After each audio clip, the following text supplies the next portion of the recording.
اور اسی طرح اب وہ مسئلہ جو ہے نا جی طلاق المکرہ، کسی پر جبر کر کے طلاق لکھوائی جائے، کیا وہ طلاق ہوگی یا نہیں ہوگی؟ بعض ائمہ کرام تو فرماتے ہیں کہ اگر اس پر جبرن، یعنی نعوذ باللہ بندوق لے کے کھڑے ہو گئے، تلوار گردن پہ رکھ لی، پھر اس سے طلاق لکھوا لی، تو اس طلاق کا اعتبار نہیں ہے، یعنی طلاق المکرہ جو ہے وہ قابل قبول نہیں ہے۔ لیکن امام ابو حنیفہ رحمۃ اللہ علیہ اور اسی طرح اور امام نافع اور امام سفیان وہ کہتے ہیں کہ نہیں، مکرہ کی طلاق بھی ہو جاتی ہے۔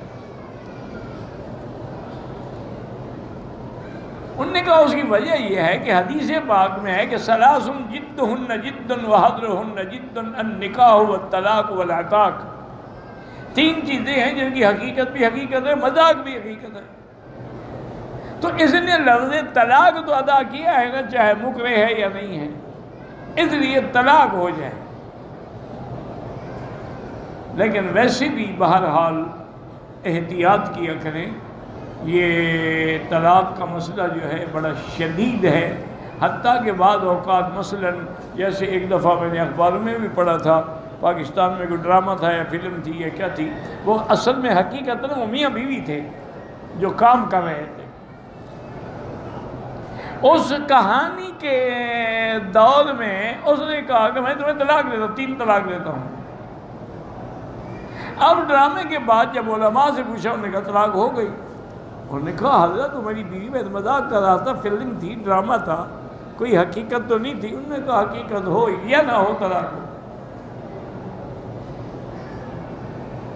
خیر بعض لوگوں نے شاید اس سے کہا کہ نہیں ہوئی، لیکن حقیقت یہی ہے کہ طلاق ہو گئی، کیونکہ جب حضور نے فرما دیا کہ جس کی مذاق بھی حقیقت ہے، چلو وہ مذاق بنا رہا تھا پھر بھی تو ہو گئی۔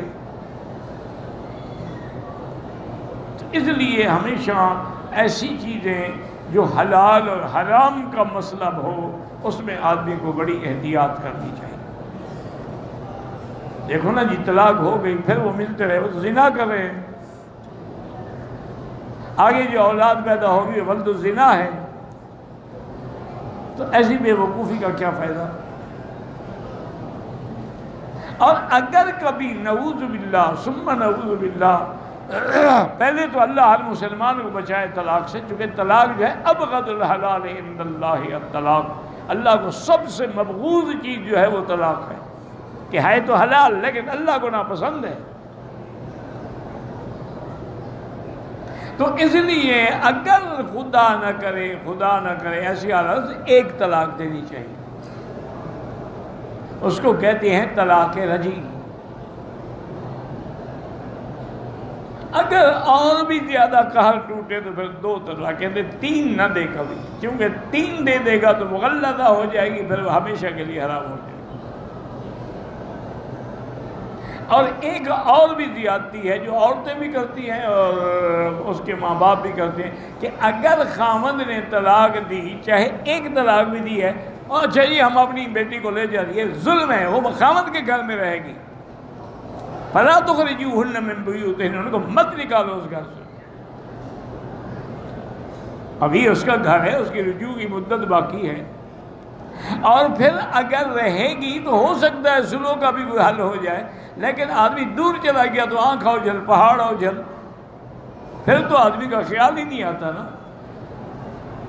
تو اس لیے ہمیشہ یار یہ بھی غلطی ہے کہ اگر کسی عورت کو طلاق ہو تو فوراً غصے میں آ کے گھر چھوڑ کے چلی جائے، بالکل ناجائز ہے، یہ اعتداء ہے اور یہ اللہ کے احکام کی خلاف ورزی۔ لیکن بہرحال اکثر ائمہ یہی فرماتے ہیں کہ طلاق المکرہ جو ہے وہ طلاق ہو جاتی ہے۔